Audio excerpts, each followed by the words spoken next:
Another day in the NBA, and even with those blisteringly cold temperatures across the East Coast, the work continues on as it always does here on the Splash Play channel. We're going to dig in and compare my projections to one of the industry leaders out there. Our friends over at Stokastic. We'll see who the top plays are, who the top value plays are. We'll also go game by game. We'll check the ownership along the way. We'll see what the leverage spots are. We'll hop over to Stokastic, run a sim without my interference so you can see what the top ROI lineups look like. I'll do a hand build, and by the end of this video, guys, you will know all of the industry's must plays along with my splash plays for today, January 21st. Let's get into it. I hope it was a good slate for you guys yesterday. It wasn't that great for me. The Harden part of it, really, if you guys didn't watch yesterday's slate, I would get it. It's fun to gamble on, sometimes not as fun to watch. Clippers gave up in the fourth quarter. I know we were talking about it on the Discord a little bit, but basically, started the fourth quarter, they seemingly could have made a run. We're down, I believe, like 15 points, and then they just gave up and said, that was it. So it was tough for me because I had a good amount of Harden yesterday, had a good amount of Zubac as well. But besides that, I had some quickly lineups that were finished. One in particular finished top 200, which really could have used Harden being better, but sometimes it doesn't happen. So that's how it goes. But I do appreciate you guys being here today. Again, every NBA slate, every day, another chance to dust ourselves off, get that work going again. So we'll do the work here as we always do on the Splash Play channel. And shout out to the chat as well. We got Travis joining before the show started. Always glad to see that. Appreciate him being here. And of course, Robert with the third meetings canceled, which means you could be an asshole here. That's what we're looking for. The fun kind of asshole, not the kind of one that makes me want to strangle myself. But let's go into the projections here, and I won't strangle myself. Our top projected plays of the day.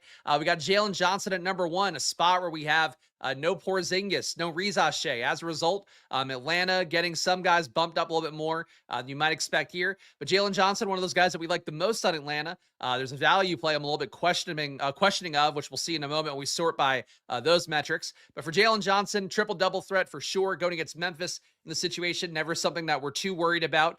For Atlanta on today's slate as well, you do have 119 implied points that game at 239.5, the highest total on the slate. So the reasons that we get to Jalen Johnson, we know for the most part, you have a spot where it's not a great defense, decent pace, good total, and you're missing Porzingis, and you're missing Reza Shea. Obviously, still no Trae Young as well, so those rates will get the uptick they have all year long for Jalen Johnson.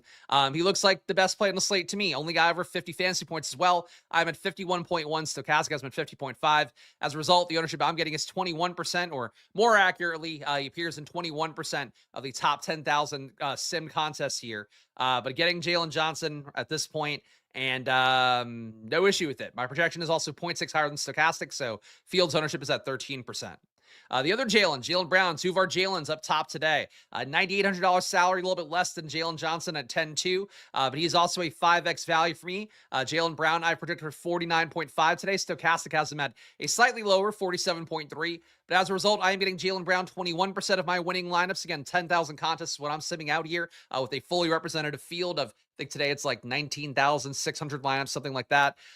So for Jalen Johnson, Jalen Brown, these two guys popping up about 20% for me. For the field, closer to 12, 13%. So I would say these guys look under-owned. Obviously, the value on the slate so far, not the best, much like yesterday, where some more value opened up as the day went on. As we're starting this video right now at 2 p.m. on the East Coast, value not looking that great. So harder to get to Jalen Johnson, harder to get to Jalen Brown. But as we saw yesterday, it was hard to get to Luka Doncic. Luka puts up just shy of 80 yesterday. You had to have him to win. That could be the case today for Jalen Johnson and Jalen Brown at, again, barely 10% ownership. We got Cade Cunningham, guy in the thumbnail right now. He projects to be the highest owned out of our pay-up guys. 10K salary for him, 32% ownership. He did get downgraded, questionable for an illness as the injury reports came out this afternoon. So for Cade, that's something to watch out for at this point. But his spot going against the Pelicans, another team that we don't respect very much defensively. Overall, they're giving up 121 points per 100 possessions. For Detroit, they're implied for 121.5 points on the slate. So really key to know Cade's status. Obviously, if Cade's in, he's a guy that your field's going to get there. It looks like about a third of their lineups. If he is out, then it does seem like going more to your Jaden Ivey tier potentially. Maybe if it gets weird, Dennis Jenkins, Sasser perhaps, but would say that Ivy probably picks up the start here if Cade doesn't play. That's what it looks like right now for Detroit. So for Cade, if he's in, Fields there about a third of the ownership. It's a good spot if he does play. The projection for me, though, is a little bit lower than Stokastic at 49.4. Stokastic has been 51.2. That's generally the case in my data. I always have Cade a little bit low, Dern a little bit high, and it's probably the case again today, which, I mean, it is the case again today. Donovan Mitchell, you have no Darius Garland. You're facing Charlotte, so good things for Cleveland here. Cavaliers in this spot, getting 120 implied points, another good total. Only a 3.5-point favorite, though, on the road at Charlotte. So Mitchell, you're expecting a competitive game. Total as well, looking good.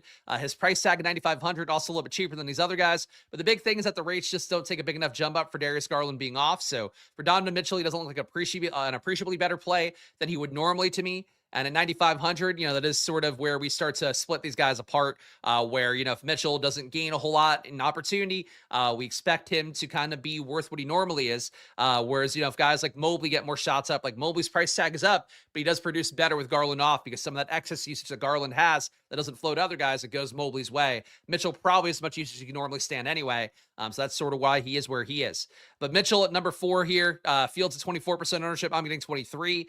So not a big anti-stand here, but to me, he's got just to mix in. I would favor Jalen Johnson. I'd favor Jaylen Brown more as opposed to Cade Mitchell, who I'm both low on by a little bit at least. Michael Porter Jr., guy also always pops up in my data. My projection's 4 fantasy points higher than Stokastic's today, which feels a little bit aggressive, but the Porter Jr. price tag, 8,700. It's hit it for me enough times this year. I'm always willing to go there. Fields at 8%. I'm getting 19 right now. Again, a guy who's mostly unowned. Getting him at 19% I don't think is going to kill me on the slate. So MPJ, another player here at small forward, another position as well that's hard to stock. That's why Jaylen Brown, I think, is owned by a good amount in my lineups here. Same thing for MPJ. Again, a guy I always get on slates. I'm getting him again today. And the Knicks, too, having players-only meetings on the other side of Brooklyn. The defense has been awful lately. I don't know if they fix it in one game here, but certainly for MPJ, if the Knicks keep playing like they have, MPJ probably is one of those guys who benefits from the Knicks being pretty hapless right now. Karl-Anthony Towns, 12% ownership for me. Fields at 18%. Not a big stand there. Knicks mostly fully strength at this point. They've been bad, so the price tags are coming down for Towns and Jalen Brunson.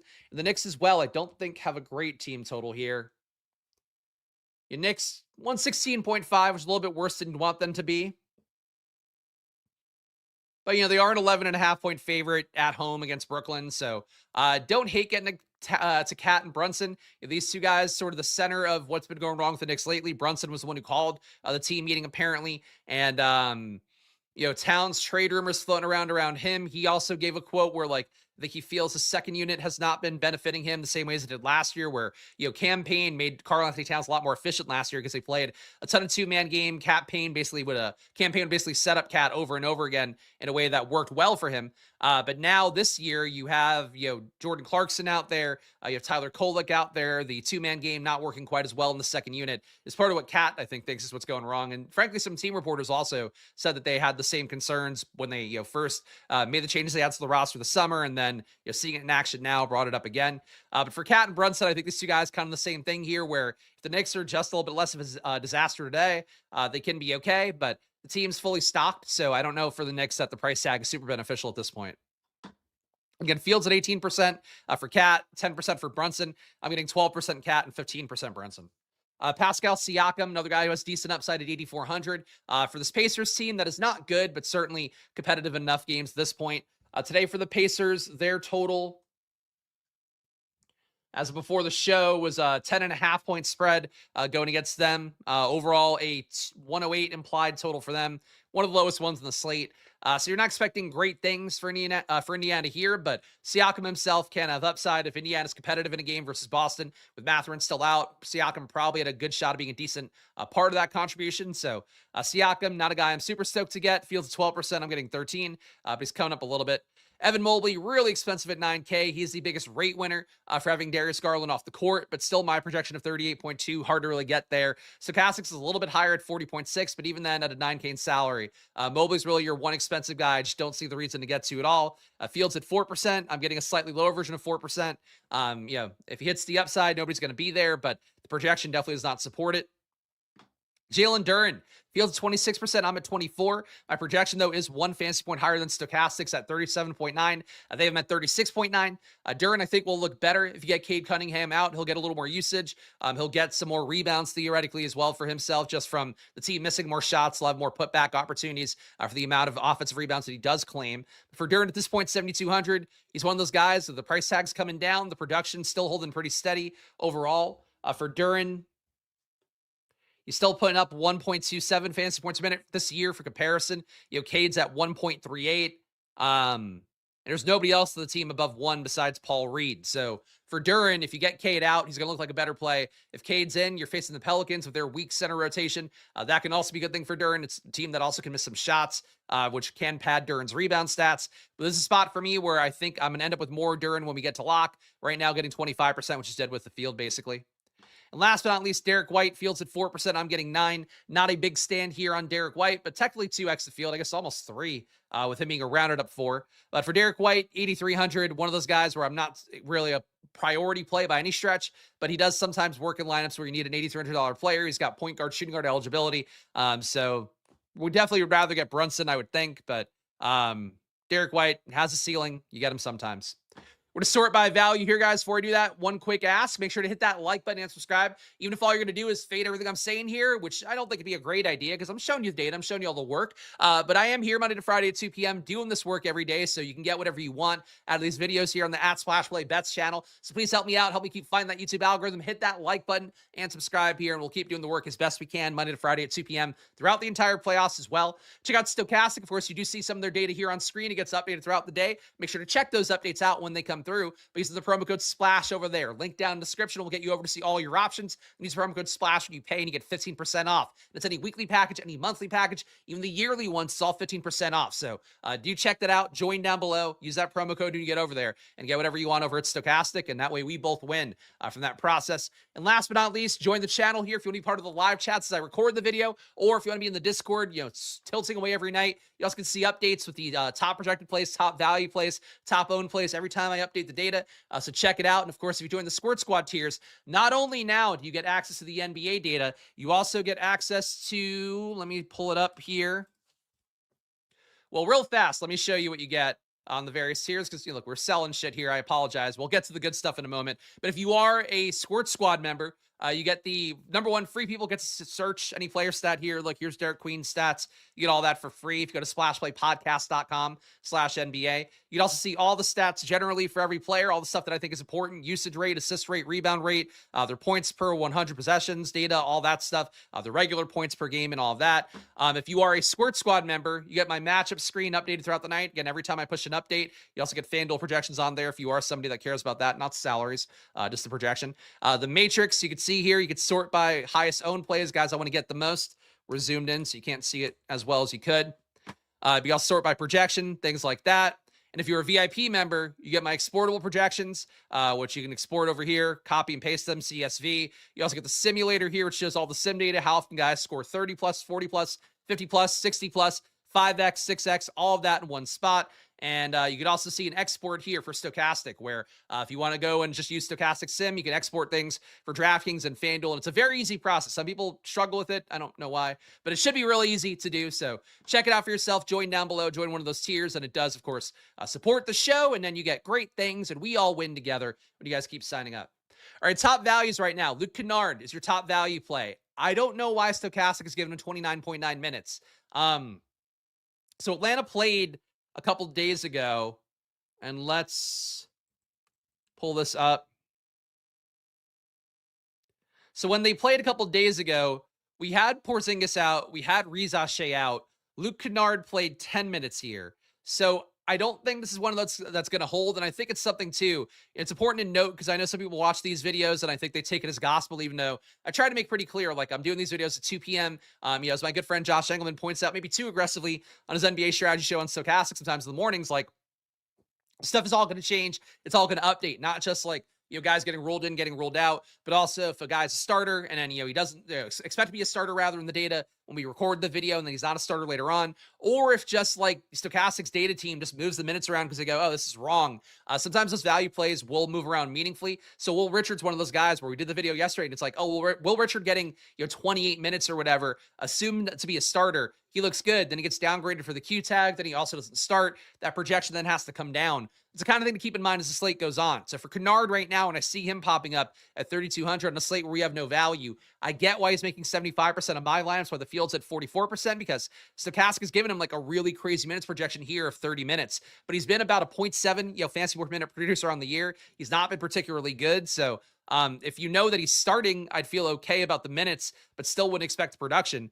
But I don't really get like why Kennard's coming up and why they have him getting so many minutes. So if I had to guess, it's going to change right now. Though he looks like your top value at 3,200 and about 44% owned by the field, but I'm just not seeing it personally.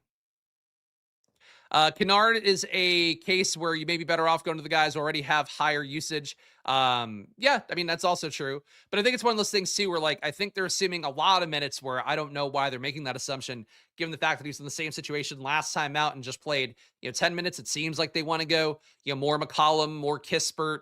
I mean, even McCollum only played, 25 minutes in that game, so they didn't really want to go to him necessarily. Kispert got 20 minutes in that game. I just think it's going to get weird for Atlanta right now as they feel out these new rotations, and I just don't think Luke Kennard's guaranteed anything today. Besides him, though, your top values are all center guys. So Neemias Queta at number 2, $5,400 salary. He's been a decent producer this year overall. I think just over 1 fantasy point per minute, 1.05 fantasy points per minute on the year, 1.1 today. As I just mentioned, Reza Shea was out last game too, and Kennard played 10 minutes. So again, just not sure what they're assuming. For Neemias Queta, though, we know he's guaranteed runs as opposed to Luke Kennard, where I think the minutes projection is sort of speculative at best. Queta, we know, is going to get starter level run. Today they have him for 26 minutes in the data. You're facing Indiana as well, a team we're not super worried about center-wise, who also can miss a good amount of jump shots and offer some more defensive rebound opportunity as a result. They also get blocked a good amount too, as bad teams tend to. So Queta, I don't mind getting to. The field's at 33%, though. I'm getting 29%, exposure here. I think Queta, an okay play. To me, not a screaming, oh, he's so much more optimal than the ownership is kind of play. But a good spot on paper. It's tough, though, that our best values are all center.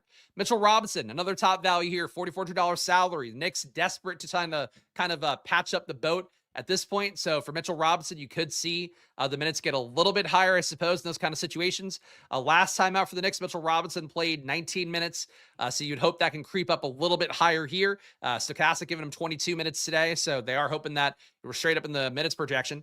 But for Mitchell Robinson, 16% owned by the field, about half as much as Queta. It makes sense because Robinson, not a starter with guaranteed run. Queta is. So we want guys like Queta more. But Robinson, certainly a pivot at 4,400. And on slate where there's no value right now, he does look like decent value. Let me zoom back in too for here. All right. I'm going to make it as big as possible, so I have to talk about less players.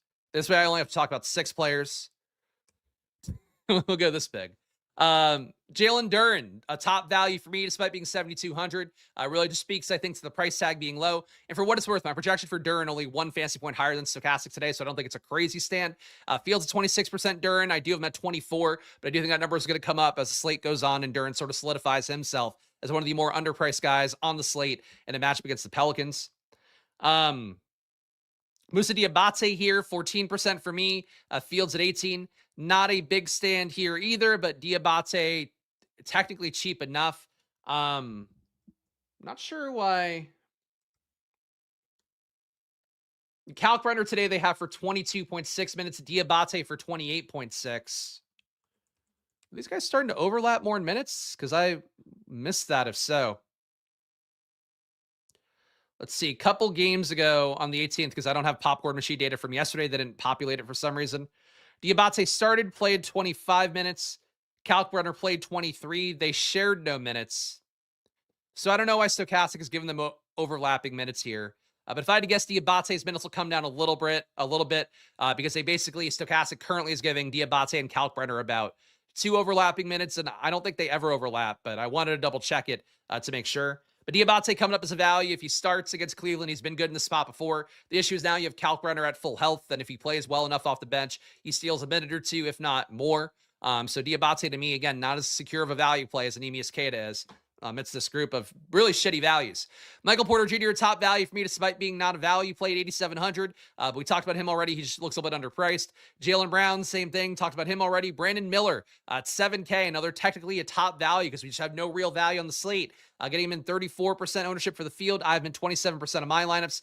Brandon Miller, not a player we love generally when we have the team at full strength, with Knipple, with LaMelo, with Miles Bridges, even though Bridges has not been that good this year. But for Brandon Miller, He's just a little bit too cheap for a 35.1 projection on a day where there isn't good pricing on a lot of players. So that's why Brandon Miller's coming up for about 1/3 of the field. Jalen Johnson, 13%. I'm at 21. Nickeil Alexander-Walker, his teammate, getting an uptick as well for this Hawks team being somewhat depleted. But again, you have enough guys they can go to. And frankly, Stokastic has given a lot of minutes to Luke Kennard that can easily go to somebody else. So the Hawks, I think Jalen Johnson I prefer more than Nickeil Alexander-Walker, but I could see why Alexander-Walker be a little bit underpriced with a 34.4 projection. And Donovan Mitchell, also a 5X guy, technically a top value, despite being 9,500. I got to say, for even a 5-game slate, like we've had 4 gamers, this might be the least value-laden slate we've had this entire year. Like, there's not a single guy under 4K that I feel good about. Luke Kennard at 3,200, again, we just talked about. I just don't know why they're giving him 30 minutes in Stokastic data. There's nothing good here in values. So something will hopefully open up. I know we got Robert from the Turd asking about Dennis Jenkins. I don't know that he'd be the one that gets the bump. I think Ivy would start. Jenkins would then get bench minutes that would make him look like a better value, but I still don't think he'd be a value we feel great about. There isn't great value right now, but if you get Cade out, you get Zion out, it'll start to look a little better for some guys, but I'm still not sure you're going to get like that 3-4K value. I mean, where's Jaden Ivey at? Jaden Ivey's 4,100. I think he'd get the closest to being a good value out of the cheap guys. But even then, he's not been a great producer this year. He's been a shell of himself, really, since coming back from injury. So one of the spots right now, not great injury stuff. And as Robert from the Turd pointed out with the wrong spelling of Grizzly, yeah, not great values here at all, but I appreciate you correcting yourself. Yes, that is... I would do the same thing. I would drive me nuts if I spelled Grizzly like the Bear as well. Let's go game by game, guys. One more ask. Again, we just saw the values that are not really values. Please do hit that like button, subscribe. Again, we do the same process here every day. And the goal is really for me to prepare myself for an NBA slate, but also for you guys to show you all the data the same way that I would look at it myself. And hopefully you guys are going to get some value out of it. And no matter what you get out of the video, I am here Monday to Friday at 2 p.m. So please show some love. Help me keep fighting the good fight against the YouTube algorithm by hitting that like button and subscribing. Of course, also check out Stokastic, 15% off. Again, promo code SPLASH, a link over there, link down below rather in the description if you want to check it out. And use promo code SPLASH and you pay and you get 15% off any package. Then half the money you pay to them comes back to me. So it's a big way that we both win when you go sign up for Stokastic. You get their tools, which won people a lot of money this year, and I get money too. So hurrah. And of course, join the channel here. $5 to join if you want to be part of the live chats or in the Discord. It's $5 there. It's basically you being a supporter, much like you would PBS and other great genius level things. But also if you join the Squirt Squad tiers, you get cool stuff, including this very matchup screen, VIP tier. You also get the simulation data. You get my Spags projections exportable. You also get things to export yourself for Stokastic sims. So good stuff. You join the VIP tier. Good stuff. You join the Squirt Squad tier down below. Let's go game by game. The projection matrix, which I think is, to me, if you're a hand builder, this is like the most important screen in the world, in my opinion, because like it makes it so easy to go through, see who's underowned, who's like, or you're undervaluing a little bit. So that's my sales pitch once again here. All right, matchup screen. Let's go through it. We got game by game. Cleveland, Charlotte, 236.5 combined points here. Cavaliers, no Darius Garland, getting 120 implied. As I mentioned, the rates just don't take a big enough jump up for anybody in the Cavs to love. I'm basically holding hands with a lot of the field here. Donovan Mitchell at 24% for the field. I'm getting 23. Mobley, way too expensive to me at 9K. I'm getting 4%. The field's at a slightly higher version of 4%. Jared Allen, not really popping up either. 4% for the field. I'm at 3. Jalen Tyson, who has produced pretty well. He's part of the reason I think that Mitchell, Mobley, and Allen just don't look as good this year with Garland off the court. The rates for Tyson do take a decent jump up. And real fast, Tyson has produced with Garland off. Yeah, 1 fantasy point per minute on 19% usage, 10% assist rate. He's been good. I mean, good for like a secondary player who does a little bit of everything. So Jalen Tyson, fields at 34%. I'm getting 29. I guess relative to a slate where there's no values, he is a guy that kind of looks like a value. My projection is a fantasy point lower than Stokastic's, though, but I am still getting him in about 30% of my lineups. DeAndre Hunter fields at 11%. I'm getting 9. Dean Wade fields at 15%. I'm getting 28. It's a big stand on Dean Wade, but again, there's no value on the slate. So the fact that he's 3,300 at small forward, power forward means he does probably help winning lineups occur a little bit. But for Cleveland here, really a team where you're going to get ownership and certainly you can play who you want out of it. But I think really Mitchell's the one that seems like a priority to me. Jalen Tyson in a balanced build that shooting guard, small forward eligibility, fine. Dean Wade is value until we get better value, fine. but not lots of love from Cleveland, in my opinion.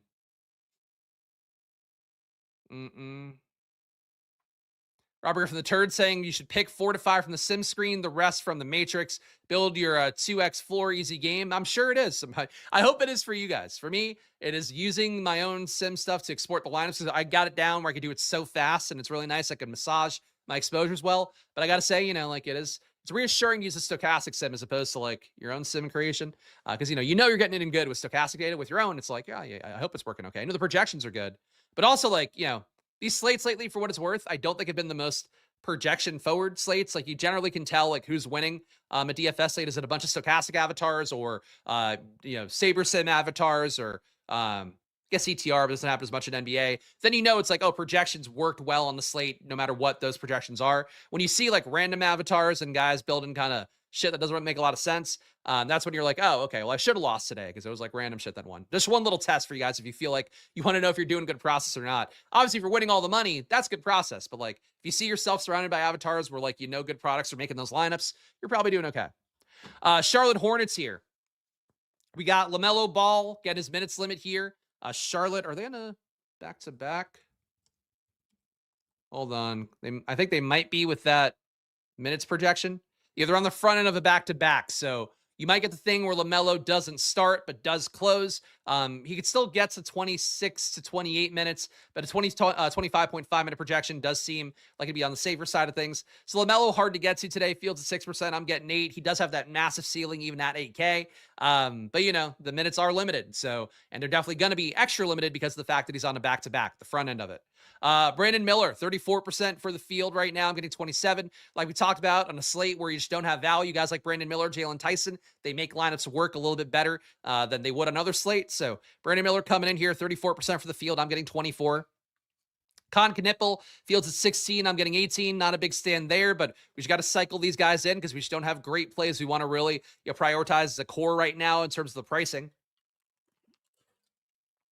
Miles Bridges is a guy I've been low on all year this year because Knippel, Miller, LaMelo, Diabate, they've all been better than the guys that Bridges was playing with last year. But Bridges, I'm about a fantasy point and a half lower than Stokastic's projection. So only giving him 10% of lineups. The field's at 14. Again, really not a priority play. And Musa Diabate, like I mentioned, I don't really trust the minutes. Do you think that Stokastic has Diabate and Calcbarter's minutes combined a little bit too high because they just don't play minutes together? But Diabate here feels at 18. I'm getting 14. I mean, he's, again, not a lot of 5x values on the slate. He's one of them. So Diabate, okay to me, but definitely not a priority, like pretty much everything in this game. But again, you really do get why the ownership is going to Tyson, to Miller, because those guys, 6K, 7K guys that have decent projections and some ceiling, if you just can't afford to get to the expensive players in the slate, you hope that a balanced build of a bunch of guys scoring 40, 50, that can pay off. So I think that works in some builds. We got Pacers and Boston here. Pacers getting 108 implied points. Boston getting 118.5 implied. Not a lot of ownership for the Pacers here. Matherin's still out. But these guys now pretty much priced appropriately for the situation, especially given the low total they have against a pretty good Boston defense. But for, at the very least, league average Boston defense. For Pascal Siakam, I think he's got the biggest ceiling here. Nembhard has had a bigger ceiling as well with Mathurin off the court because he just gets more possessions. The assist upside gets a little bit higher for him. But Siakam fields at 12%. I'm getting 13. Nembhard fields at 19%. I'm getting 18. Just not big stands coming up. Neesmith fields at 11.5%. I'm getting 11.6. So really big stand on Aaron Neesmith. But revenge game for Neesmith coming back to Boston, if that matters to you. For the rest of these guys, though, Jay Huff getting an outlier day. A little bit tougher to expect with Jackson and Bradley available now. Micah Potter still available as well. But Jay Huff does spike that random upside sometimes, and he's one of those players where I think when he's mega chalk for the field, you don't really want to be there. I think that's been shown a lot of times lately. When he's not owned, then you hope that he does earn more minutes, gets hot. So I think Jay Huff at 5.5% owned, not crazy, but just, again, not a spot with lots of love. It's just that kind of slate so far. Celtics on their side. We got Jaylen Brown, he's a big stand for me relatively, 21% for me, fields at 13. Do you think he wins you a tournament more often than he's currently getting represented in ownership? Derek White, 9%, fields at 4. Peyton Pritchard, 20% for me, fields at 13. Neemias Queta, I'm at 29, the fields at 33. So Queta, another guy here like Jalen Tyson, like Brandon Miller, kind of a balanced build player that projects as an okay value in that situation. If I had to guess, your cash game build would include 3 of those guys potentially. But for Pritchard, for Derek White, for Jaylen Brown, just think these guys on any slate, you kind of want to be a little bit above the field because the ceiling is a lot higher than they're going to be owned when they are, they're not really priced super aggressively. And in this spot, Jaylen Brown, 9,800, not getting a discount. Derek White, 8,300, not really getting a discount. Peyton Pritchard, 6,800, not really getting a discount. I think if these guys hit the ceiling here, they just won't be that owned because they are priced more than appropriately. But Queta, though, as a value, quote unquote, he's okay. Brooklyn and the Knicks. We got 105 implied points for Brooklyn, 116.5 for the Knicks. Michael Porter Jr. Getting 19% exposure, fields at 8. He always projects a little bit better in my data, and today that means a pretty big stand against Stokastic. MPJ at 44.3, Stokastic has him at 40.1. That's happened before on slates where he's gone nuts. It's frankly also happened on slates where he's sucked lately. So MPJ is one of those guys in my data that does seem a little bit more like a better play. But that said, he's going to be single-digit owned, so happy to be above the field there against the Knicks team that is, struggling currently. Rest of the Nets, I got nothing, so let's save some time. Terrence Mann spiked the other day, 4% owned today. I got him at 5.5. Nothing really to note. Knicks here, maybe can get a bounce back spot going against a bad Brooklyn defense. So it is a team that plays at an even slower pace than they do, as you can see over here. That said, for Cat, fields at 18%, I'm getting 12. Brunson fields at 10%, I'm getting 15. Just a little trades off in ownership here where Cat looks like a less good play. Brunson slightly better. Hart as well, slightly better to me. 20% play, fields at 16. Anunoby getting 12%. The field's also at 12% and change. Mitchell Robinson is valued at 4,400. You'd feel better if he started. Though I don't think he will at this point. But 16.4%, fields at 16 for him. Knicks might do something weird here because they are in desperate times, desperate measures kind of situation. But, right now with how it looks, these guys, all players are going to mix in because it's a 5-game slate, but none of them seem like ones where it's like, I got to run over here and get this guy in a really meaningful amount.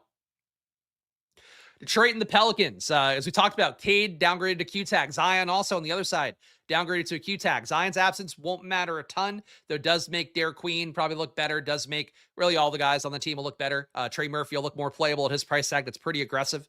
But for Detroit here, Cade's out. It'll mean you open up Jaden Ivey at 4,100. He's not been great on the year, putting up only 0.89 fantasy points per minute. Counting for the matchup right now, I'd have him scoring 0.85 today. But if you get Cade out, give him a start. I think that'll make him look playable as a value play in a slate where we have no value. Jalen Duren, though, I think would be a big winner if you got Cade off. As it is right now, Duren looks like about a 25% play for me and the field. If Cade is in, he's projected to play about 32% of lineups today. I'm getting him in 26% of mine. Tobias Harris just played okay lately for me in some lineups. Surprised he got into as many as he did for me the other day, but he actually had a 30 fantasy point day, so hooray for Tobias Harris. Think that he's not a very exciting play, but at 5,200 does make balance builds work. So the field's at 19%. I'm getting 18. Ron Holland is coming up a little bit. Field's at 15%. I think it might be naming reason why I have 0, but again, he's another value on a slate where we don't have great value. Karis LeVert, same thing at 3,600. It looks a lot better for these guys if Cade's out. If Cade's in, I think it's mostly Cade, Duren, and Tobias are the ones you want to get. Duncan Robinson, I guess, could get hot, but I don't know that you want to be there too much. On the Pelicans side of things, we got nobody here looking that good right now. You really need Zion to be out. It's tough defense going against the Pistons. We've seen teams and players fail against the Pistons a lot this year. Of the total of 112 implied points to the Pelicans, not that great. And yeah, it's basically it. I mean, Fear's at 8%. I'm also getting 8. Zion, I'm getting only 2%. The field's at 6. He definitely has a ceiling. My projection is about 3.5 points lower than Stokastic's at 31.5. They have him at 35.1. If Zion's out, Trey Murphy will still not look like a great play, but it'll look like a playable play. Derek Queen, with his minutes and them playing Eve Missy lately, either showcase him for trades or because they just like the defense. I don't know if you're still going to get to Queen even with Zion out. Sadiq Bey maybe comes into play a little bit more.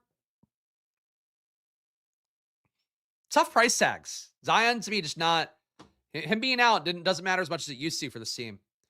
We got the Hawks and Memphis here, 239.5 combined total, highest on the slate. Hawks get 119 implied here. Memphis gets 120.5 implied. Jalen Johnson, as I talked about, getting to Jaylen Brown seems like something that my data prefers a good amount, with both guys being over 20% owned. Jalen Johnson at 21, Fields at 13. Okongwu, the Fields at 13. I'm only getting 8. Not a big stand here, but his price tag at 7,400. It's not anything bad. And you do generally play the big a little bit more against Memphis. It's what teams do.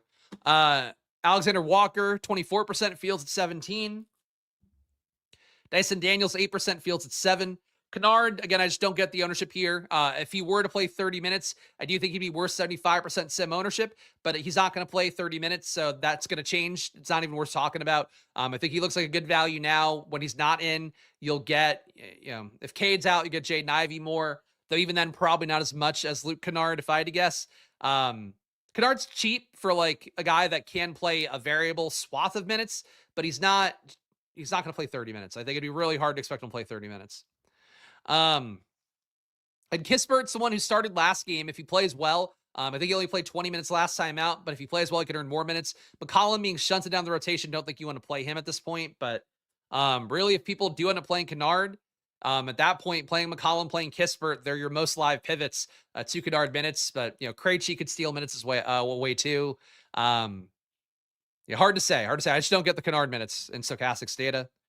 For Memphis on their side, for this last game on our main slate, we got John Morant, Fields at 25%. I'm getting 21. He obviously does have a ceiling. Apparently doesn't want to get traded now, so maybe he'll lock in, play better. Santi Aldama, Fields at 16%. I'm getting 18. Jaren Jackson, Fields at 9. I'm getting 7. I never get Jaren Jackson unless everybody's out, so I'm not surprised by that. Cedric Coward, Fields at 22%. I'm getting 20. He's another guy, balanced builds, not a great value, but you can afford the guys that project a little bit better around him. Nothing I'm like crazy about for Memphis, but on the slate, you at least have guys at reasonable price tags, I guess. So that's why they're coming up here. And for you night slate lovers, real fast, I don't know if it's on FanDuel or not. OKC and Milwaukee, you can see the data here. Thunder missing Jalen Williams. Also, the other Jalen Williams got ruled out before the show, but I didn't update data because I don't care about the night slate today.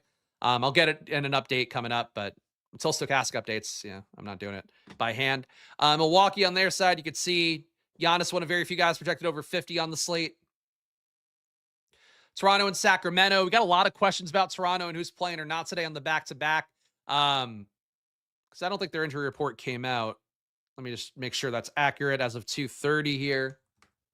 Toronto injury report's still not out. Sacramento injury report's still not out as well because both teams played on a back-to-back, or played yesterday on the front end. So for this game here, you need to know who's in and who's out, but you can see the data as it currently stands. And that's it for right now. So let's go to Stokastic. And again, you can see my simulation data here. I guess we should do a quick run here. We're talking sim data, but we'll look at my sim data first. Target scores. Here's some of the target scores. So this is the night slate. And this is the score that they hit whenever they're in a winning lineup. So Jalen Johnson normally scores 65.3 in a winning lineup. Jaylen Brown, 63.1. Cade, 62. Donovan Mitchell, almost 60. So that's what that looks like. Who scores 60 plus the most? Jalen Johnson, Jaylen Brown, Cade, Donovan Mitchell. MPJ would be number 5 for me. I think he'd be your sneaky king of the court kind of pick. 6xing the most. Kennard in this data, 6x is the most. Kada, Mitchell Robinson, Duren. I don't know. This is stuff you see if you have a VIP membership. I just want to show you guys some part of it because I think it's cool and maybe you'll get some value out of it for you guys watching for free on YouTube. But let's go to Stokastic next. Let's do builds over here. We'll see what their sim looks like. Their data was also updated while we were on the show, so hopefully things will look a little bit different. But let's run this now. And again, guys, please do show some love. Hit that like button and subscribe no matter what is going on in my life or in the NBA. I show up and do the work Monday to Friday at 2 p.m. here. And of course, that work continues on throughout the playoffs, throughout the NBA Finals. I'm going to keep showing up and doing it because there's going to be DFS slates we're going to win money on, and that's what my focus is on here every single day. But I think you'll get value if you're betting as well. You can see PRAs and stuff on all my data. So check it out. Join the journey here by hitting the like button and subscribe, and you'll get some good stuff with it. Oh boy, they updated GG Jackson to be mega values. That's going to be fun to see in a moment. But let's run this sim here. Check out Stokastic. You want to see their sims updating. And of course, it really is important, I think, to get your hands on a sim, play with it yourself, understand what good lineups look like. I think for some people out there, especially when I see people like sometimes in the Discord making shitty lineups, I'm like, why are they not using their Stokastic sim more? And that's one of those things where like really is important. If you're just using the hand builder or you're using the actual sim product building lineups out, use the sim product, understand what good lineups look like according to a tool that does win people money every single night, makes it competitive to win tournaments every single night. So check out Stokastic, 15% off. Link down below, then use promo code SPLASH when you get over there to get your discount added. And last but not least, join the channel here. Of course, $5 to join as a supporter. You get into the live chats and the Discord. If you want to see my data on the SplashPlayPodcast.com site, all the stuff I showed you guys, all the screens, join the Squirt Squad tier, get my matchups and matrix screen, join the VIP tier, and you get everything on the site, including the simulation data, exportable stuff for Stokastic sims, and I think a lot that adds value to your process. So check it out, join down below, do all that stuff, and shout out to you guys that have been joining lately. And thank you, Tiffany. Great job on the new charts. I appreciate that. And hopefully you guys that are members here get enough value out of it. But right now, it's really easy to get in there, too. You don't have to use like a password I give you. You can just use your Discord login when you sync stuff up. So trying to make sure it's like a nice, clean process for everybody here on the site. So check it out, and I'll keep making improvements, too. And there's an NFL site, too, now, which you get access to with it, but not fully fleshed out yet. All right, let's read these lineups. Let me zoom in, too, because I only read the top 5 anyway. We got LaMelo Ball in Stokastic's top ROI lineup, 265% ROI. LaMelo, Nickeil Alexander-Walker, John Conchar, Tobias Harris, Neemias Queta, Cade Cunningham, Gigi Jackson, a.k.a. Gregory Jackson, and Jalen Duren. So some new value in here with Conchar and Gregory Jackson, two guys that were not on my radar at all. Did somebody get ruled out before the show? Or while we've been on the air? It's the only, because like I'm confused why Gigi Jackson would be coming up this much. KPJ ruled out, Miles Turner ruled out. Okay. In the previous run of data, they had Gigi Jackson for 17 minutes, which would make him about a 3.6x value for me at 3,900. And they had John Conchar for 3 minutes. That would make him a 0.8x value for me at 3,300. So I don't know what they moved around here. All right. Well, anyway, I just wanted to try to get to the bottom of why it's coming up, but it's coming up. Number 2, again, things move around when they update the data. It might move again. Aldama got downgraded. Thank you. That's really helpful, Isaac. Okay, so Aldama got downgraded, freed up more minutes. That makes a lot more sense because, like, there's nothing on Underdogs alerts that align for it, so that's very helpful to know. Thank you, Isaac, because it would have driven me insane. Number 2, Andrew Nembhard, Nickeil Alexander-Walker, Brandon Miller, Gregory Jackson again, Gigi getting some more work. Thanks again to Isaac. Now we know it's because of Aldama getting downgraded to doubtful as we've been on the air. Jock Landale, Cade Cunningham, John Conchar again, Jalen Duren. Number 3, Cade Cunningham, Jalen Tyson, John Conchar. As we talked about, there's no value on the slate, so now John Conchar looks like manna from heaven for Stokastic data. But Conchar with Tobias Harris, Jalen Duren, Jaden Ivey makes this one even with Cade in the data set. Gigi Jackson and Jalen Johnson. Number 4 is Cade Cunningham, Jalen Tyson, John Conchar again, Gigi Jackson again, Jock Landale again, Duncan Robinson makes it, Jalen Johnson makes it again, and Jalen Duren makes it again. Number 5, you have Jalen Brunson, Nickeil Alexander-Walker, John Conchar, Tobias Harris, Jalen Duren, Cade Cunningham, Gigi Jackson, and Jock Landale. So you free up a few minutes for those guys, and I think this is just what happens on a slate where there's no value. It just becomes a spot where, like, these guys look so much more playable because nobody else as value looks that playable. And I would also guess, too, that they probably did mess with Kennard's minutes. Let's see. Can we see the minutes over here? They knocked Kennard down to 20 minutes. So that's why that's going off the way it is. So this all makes sense. A lot more sense, I think, than the Kennard thing did. Top ROI players according to Stokastic as of 2:45 p.m. on the East Coast. John Conchar, 15% ROI. Gregory Jackson, GG, 10% ROI for him at number 2. Nickeil Alexander-Walker at number 3. Cade Cunningham at number 4. Jaden Ivey at number 5. Just ahead of Jalen Duren and Karl Anthony Towns. Highest exposed guys. Getting Gigi Jackson in 100% of lineups. They have him putting up 34.4 fantasy points. How?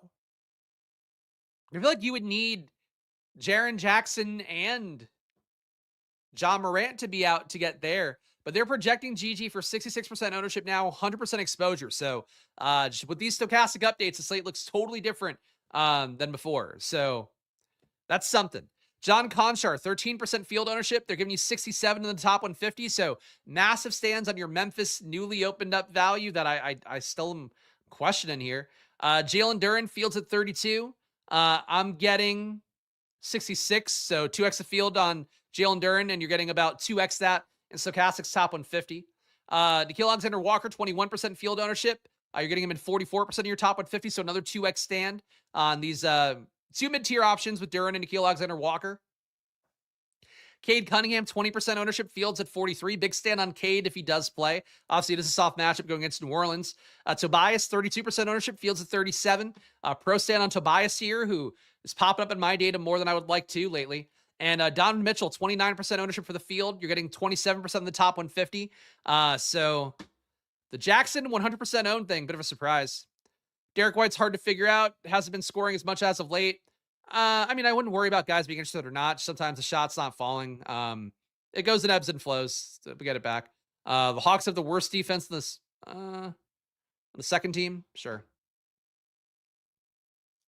Highest leverage plays. John Conchar, 54% above the field. Really big stand on him. Conchar is not somebody who I would call a great producer or anything. He's putting up 0.82 fantasy points per minute on 9% usage this year and a 12% rebound rate, 13% assist rate. Does a little bit of everything. Jack of all trades, master of none. He's an open, cheap salary player that opens things up. But yikes, 54% more than the field on John Conchar. GG Jackson, 34% more than the field. Like I mentioned, he's making everyone a Stokastic's top 150. It seems crazy to me, but if you know he's starting, I guess he looks okay. They gave him a 34-point projection, though, which is like insanely high. On the year, GG Jackson's only putting up 0.9 fantasy points minutes. I don't know what changed in the data here, but I'm curious to see when we hop off the air. Jalen Duren, 34% more in the field. He's in 2/3 Stokastic's top 150 lineups. The field's at 32%. Alexander Walker, 23% leverage. He's in 44% of Stokastic's top 150 lineups. Cade Cunningham, 22% leverage. He's in 43% of Stokastic's top 150. Jaden Ivey, 14% leverage. He's in 23% of these lineups. Again, he will look a lot better if he's starting with Cade Cunningham out, but he's popping up right now in Stokastic data as it is. And Karl-Anthony Towns, 10% leverage on him. You're getting him in 21% of lineups in the fields at a rounded up 11. Your most negative leverage play is Cedric Coward. You're getting 14% less in the field. Only 15% ownership in the field to 28. Brandon Miller, negative 13% leverage. Now Stokastic thinks it has good value. So guy like Miller who projects okay at 7K salary, they don't need him quite as much at small forward. Corey Kispert, negative 11% leverage here. He's only in 3% of the top 150. Fields at 14. He will start for Atlanta most likely. And if he hits shots, he can earn more minutes. I don't mind him at 3,700, but they are fading him pretty aggressively. Mikal Bridges, negative 10% leverage. He's only in 2% of the top 150. Con Knipple, negative 9% leverage. He's only in 8%. Diabate, negative 9. John Morant, negative 9%. But he's still making about a quarter of Stokastic's top 150 lineups, and the field's at 36. All right, let's do a hand build, guys. It's going to be tough because my data looks now very different from Stokastic's, but we'll do the best we can. Let's do large contest here. I mean, I guess we should just put in GG Jackson because it thinks that he's the greatest thing since sliced bread. So let's not get cute, I guess. Let's go GG Jackson here. We'll take our value and then we'll pair it with guys that still look good in my data.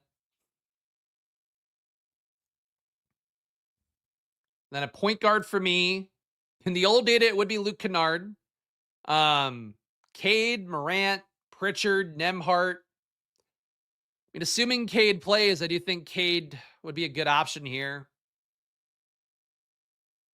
I don't mind Morant, Pritchard, or Nembhard, but hard for me to really make a case for him. So I'll go Cade. We'll take our savings that we got from GG Jackson and use it right away.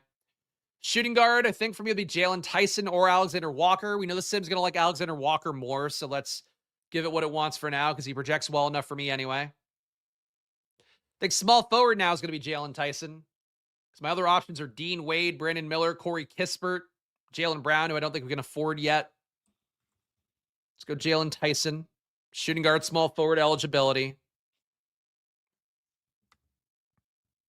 What is this weird little line coming up here on the bottom? I feel like that's never here. Anyway, whatever. Center. Center right now for me would be Neemias Queta and Duran. So I am going to plunk both these guys in. Let's go Queta. Let's go Duran at utility. So you are playing Cade and Duran. Hopefully a lot of alley-oops from Cade would be the hope in this lineup. You could also move off Cade, I guess. Guard. We have used up most of the good value plays at this point. Zoom in, but it was making me zoom out. Nope. Nope. Neither is making it go away. We tried. All right. Guard and forward is what we have left. 52.50 left for these last two spots each. Man, I think coming off Cade just will give me a little bit more money, and I can afford some more guys I like. So I'm going to do that. I am going to come off Cade here. And let's go Alexander Walker. Oh, he's the only shooting guard? He's only shooting guard. Fuck. All right, let's go with that then. I'm going to put MPJ in my... Put him in small forward here. And let's put Jalen Tyson in guard. All right, so this is going to leave us 5,900 left for these last two spots. McConnell does not project well for me today. Nemhart is close. Let's go Nemhart.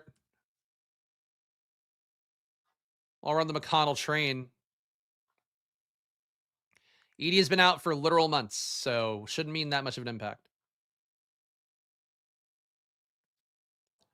Forward here, 5,100. Show affordable players. You watch games every day, George. Like, just follow rotations a little more closely. You'll be better off for it. Wells, Huff, Hauser, Well, this is ugly at forward, huh? I hate this. I'm going to take out Nemhard, but we'll let him complete the lineup. What do you think are the best plays, Stokastic? Brunson and John Conchar. I fucking love John Conchar, don't you? All right, let's sim this out. We got Jalen Brunson, Alexander Walker, Michael Porter Jr., Gregory Jackson, a.k.a. Gigi, Neemias Queta, Jalen Tyson, John Conchar, Jalen Duran. 102% ROI. Stokastic really currently thinks in the data that Gigi Jackson and John Conchar are like the recipe to greatness. I don't get why. Real fast. Let's just go back to projections. I'm going to give you guys my splash plays of the day in a moment, but real fast. Team. Let's just look at all the players they have. All right, they're giving Gigi Jackson 38 minutes. That's not going to happen. That's what's fucked up. They got him playing 38 minutes. Jaren Jackson playing 29.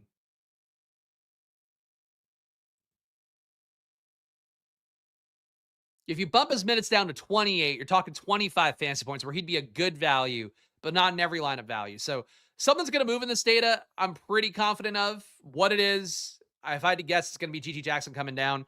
But watch Stokastic shows later on today. You'll get a better read on it because they'll talk about it, I am sure, on the stream. But guys, time to talk about my splash plays. Before I do that, one more ask. Please make sure to hit that like button and subscribe. Again, I am here Monday to Friday at 2 p.m. doing the work as best I can, no matter what the NBA throws me. Sometimes it's slates like this one where it all seems like dog shit. Sometimes it's Stokastic updating their minutes and it doesn't make sense to me. But either way, we're going to push through. We're going to do the best we can to make sense of these slates every day at 2 p.m. So join along for that ride here. Hit that like button and subscribe. It does go a long way here as we got to fight the YouTube algorithm.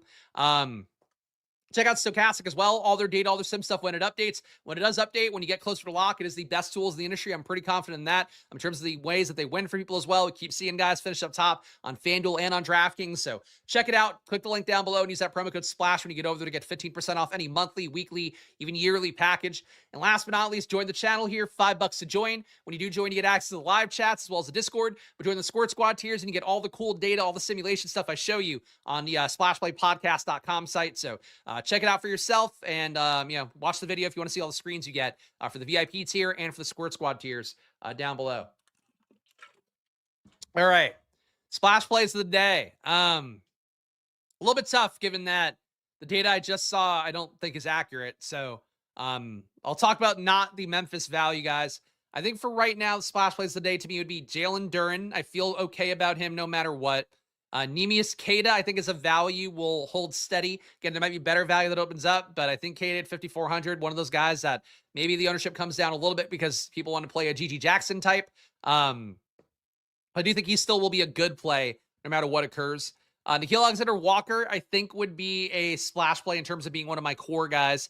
Jalen Tyson, Brandon Miller, until better value opens up. Those guys, I think, are my core right now. And if you could find a way to afford Jaylen Brown and Jalen Johnson, they seem under-owned to me on the slate, but it might move a lot over the next couple hours. So stay tuned, guys. Again, make sure to gamble responsibly, as we always try to say here, even though it is always money time on the Splash Play channels. Follow me at Chris Spags. Follow this channel at Splash Play Bets for NBA, again, Monday to Friday, 2 p.m. MLB coming on this channel soon as well. Though, we got another couple months, but it's coming sooner than you think. So I'm getting ready for it all. NFL as well. You can check out my Splash Play podcast site. There is a new /NFL on there, even though I didn't update the homepage with it. So if you are a member of the channel, you can see some of the stuff on there. Even if you're not, you can check out stuff for free. Just go through all the data that I talk about here, both the NBA site and the NFL site.